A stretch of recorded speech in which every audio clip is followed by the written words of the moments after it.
Light. We all chase it in some kind of way. It defines everything we see, but more importantly, it defines everything we don't.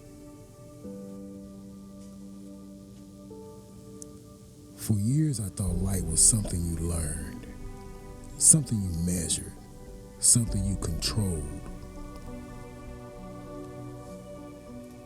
But the more I studied it, the more I realized light isn't just what reveals a subject.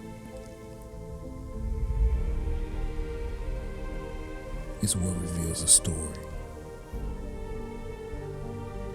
a feeling, a moment. But the irony is that light can only exist in darkness.